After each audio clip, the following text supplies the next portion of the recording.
Hi, everybody. It's Laura Eisenhower. I just want to do a video to address a few things. And I mean, one of the things that is very obvious in this world is their tactic of using trigger events.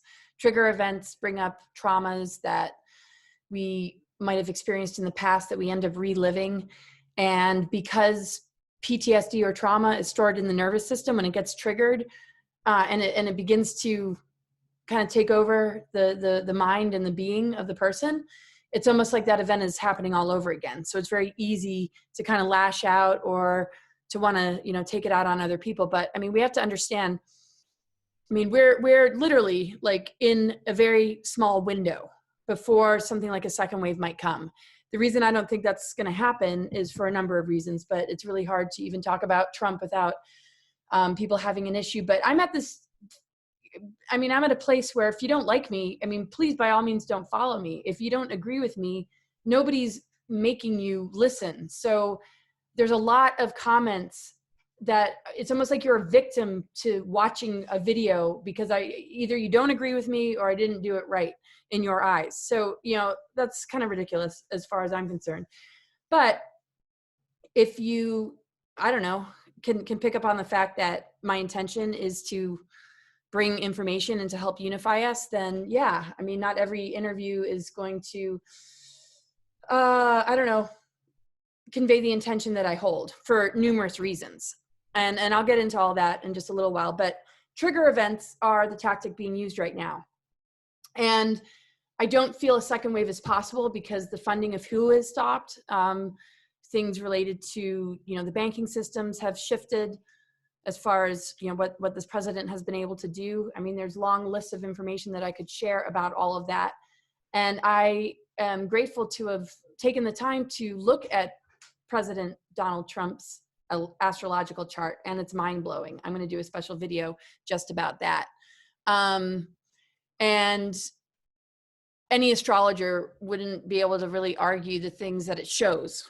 And it shows a really strong destiny connected to helping to liberate the human race. And if you don't believe me, look it up yourself, learn astrology. Some people that are really bent on hating him, though, will probably denounce the whole science of astrology. But I've been using it for like 20 years or so.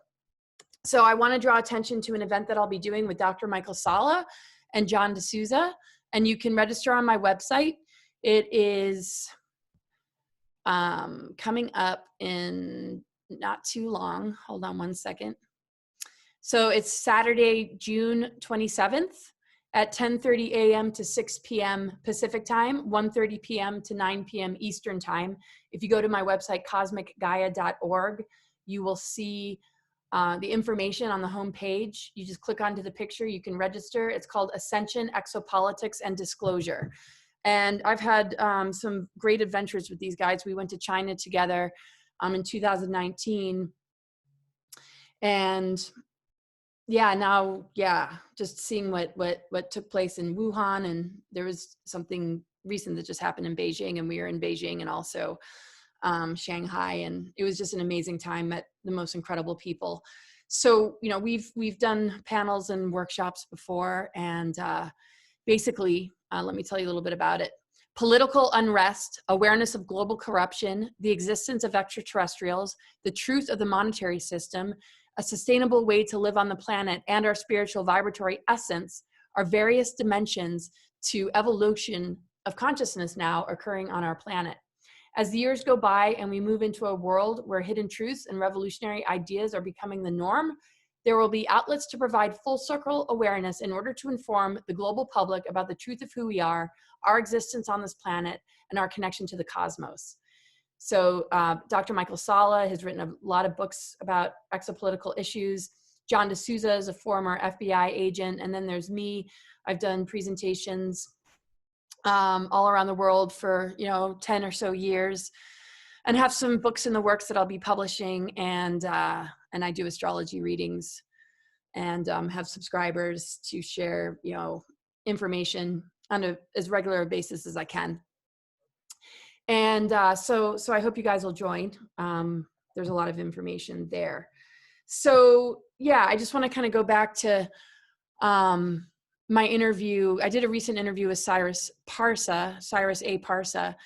And yes, there was, the flow was a little bit choppy.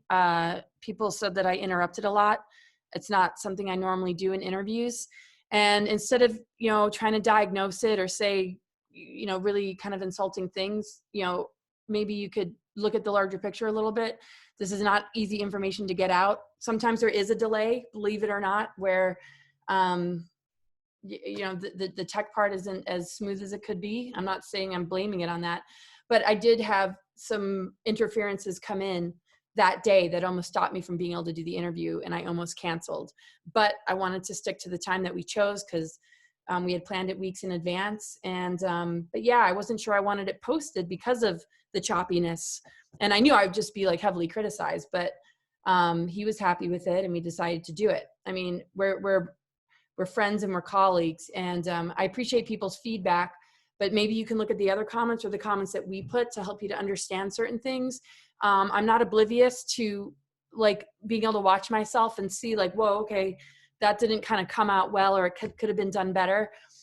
We're in a war here, so maybe we could cut each other some slack. I'm trying to expose information, and bring important guests, and their links are in the description. So you have an opportunity to get to know this person more and other people I interview by getting their books or finding out, more information. So, I mean, I think if you have a lot of, criticisms, or you should do something like this yourself and see how easy it is. This is a field where there's a lot of targeting and interference, and this is the kind of information that they literally don't want out. So can you imagine that it's a little hard to communicate it sometimes? I hope so. Well, anyway, I appreciate everybody's support. But it's like, it's really hard to have comment after comment saying the same thing. I am aware that, yeah, it's not always perfect. Okay. But hopefully, people can just really kind of go into their intuition, the rudeness and cruelty, could be trolls. And if it's not, yeah, I will remove you from my page, and that's okay. Doesn't mean I don't love you. I just know that right now, with trigger events going on in the world, it's really to kind of like pit us against each other. So we end up being the triggerers, like saying words like racist or white privilege or all these like trigger words.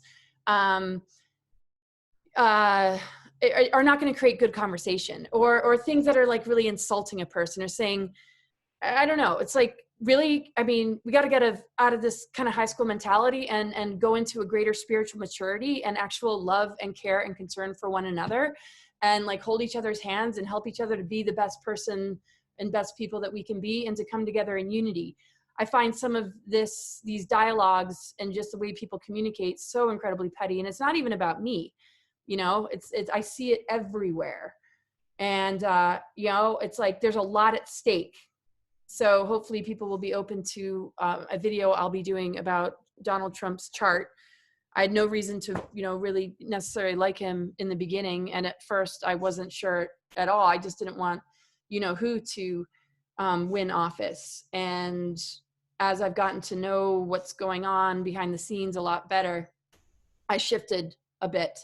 Does it mean I think he's a savior? Does it mean I give my power away? Does it mean that I think he's perfect? No. So everybody, you got to check yourself. We're in a really critical time. We need to earn our initiation into higher earth energies. And it's impossible to be in a higher earth energy when you're not in integrity, and you're in a place of, cruelty and attack, belittling, trying to trigger somebody. And I know that's the troll tactic, but, humans fall into that too. It's like, I mean, and if we don't learn these lessons, we're not going to be able to earn or shift into a better world. But those that have done the work and done the inner work, they're going to get there. And I'm not perfect, and I am more than happy to apologize when I, make a mistake. And yes, I'm sorry, not all my videos are perfect. I don't have the editing capacity. I'm working on those kind of things, but, I'm just trying to get information out.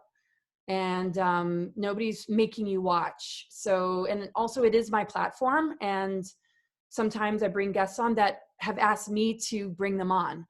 And yes, I might need to have more balance between how much I work and how much I rest, but we're in a very amplified time on the planet right now. So anyway, I do appreciate your feedback, but please understand that, like, I'm not oblivious to having an interview not be as smooth as it could be because of things, on my part.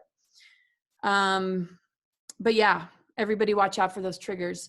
And the thing is, we have to redirect the energy, because these trigger events, end up being siphoned and harvested.